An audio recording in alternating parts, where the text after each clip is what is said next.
Assalamualaikum warahmatullahi wabarakatuh. Bertemu kembali dengan Bu Elina dalam pelajaran Bahasa Indonesia kelas 10 oleh tim teaching Bahasa Indonesia MA Ma'arif plus keterampilan Udanawu. Baiklah, untuk pelajaran selanjutnya, kita hari ini akan membahas mengenai ciri kebahasaan dari teks eksposisi. Ciri yang pertama yaitu menggunakan istilah. Istilah merupakan gabungan kata yang dengan cermat mengungkapkan suatu makna, konsep proses, keadaan, atau sifat khas dalam bidang tertentu.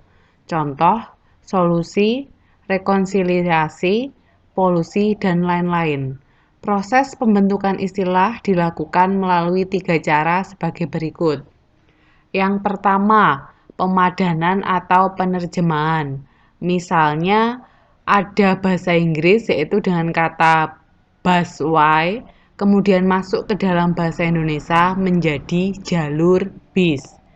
Kemudian cara yang kedua yaitu melalui penyerapan kosakata asing.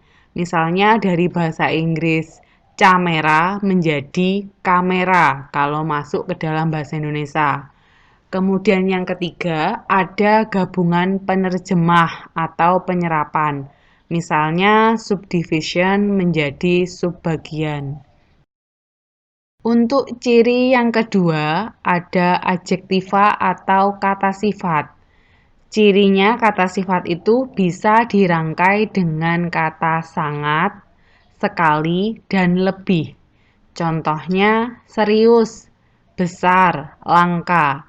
Kata serius ini bisa dirangkai dengan kata sangat, sangat serius. Berarti ini masuk kategori kata sifat. Kemudian kata besar bisa dirangkai dengan kata sekali. Besar sekali, berarti besar ini merupakan kata sifat. Kemudian ada kata lebih. Kata lebih ini juga bisa dirangkai dengan kata besar, lebih besar. Berarti besar ini juga termasuk kata sifat. Kemudian, ciri kebahasaan yang ketiga menggunakan pronomina atau kata ganti. Macam-macam dari kata ganti. Yang pertama, ada pronomina persona atau yang disebut dengan kata ganti orang. Kata ganti orang ini dibagi menjadi 3. Yang pertama, kata ganti orang pertama.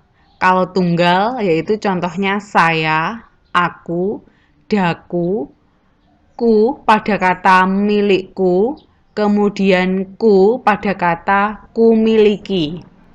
Kemudian yang jamak ada kata kami dan kita.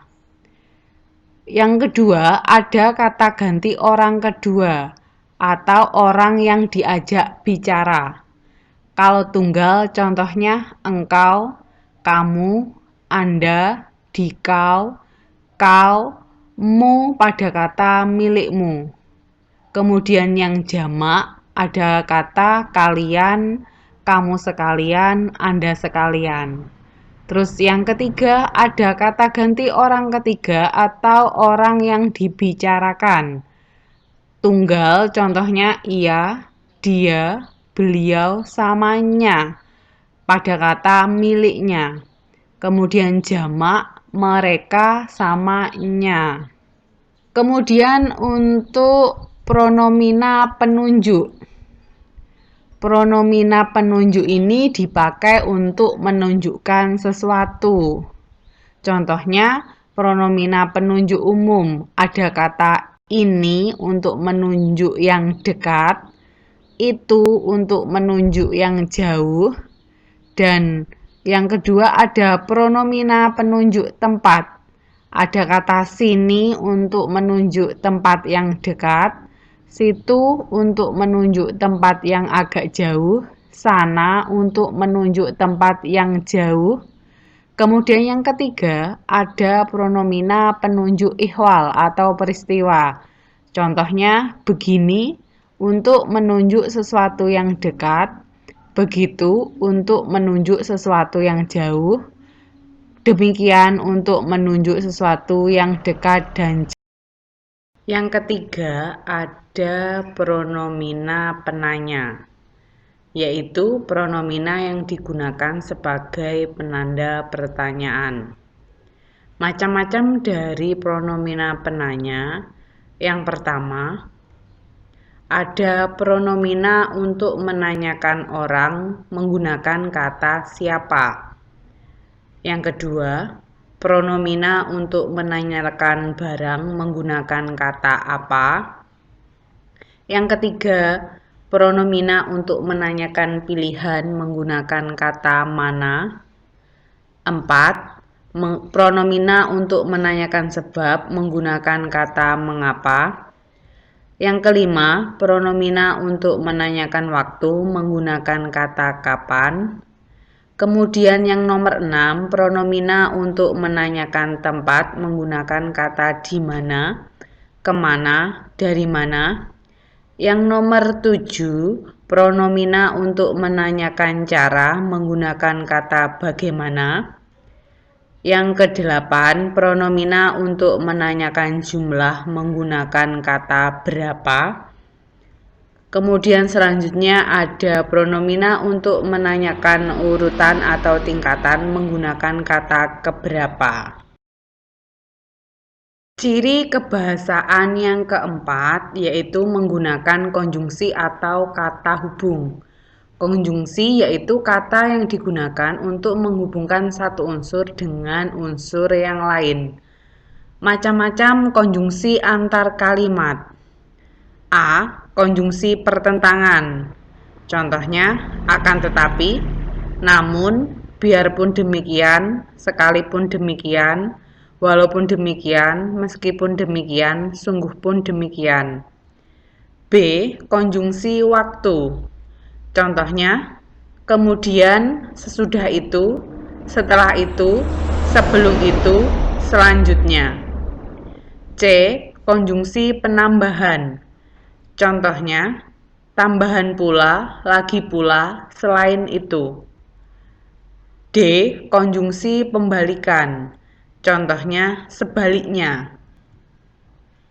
E. Konjungsi keadaan. Contohnya, sesungguhnya, sebenarnya. F. Ada konjungsi penguatan. Contohnya, malahan, bahkan. G. Konjungsi keeksklusifan dan keinklusifan. Contohnya, ada kata kecuali itu. H. Konjungsi konsekuensi. Contohnya, ada kata dengan demikian. I. Konjungsi akibat. Contohnya, oleh karena itu, oleh sebab itu. Macam-macam konjungsi subordinatif. Yang pertama, konjungsi waktu. Contohnya, sejak, semenjak, sedari, sewaktu, ketika, dan seterusnya. B. Ada konjungsi syarat. Contohnya, jika, kalau, jikalau, asalkan, bila, manakala. C.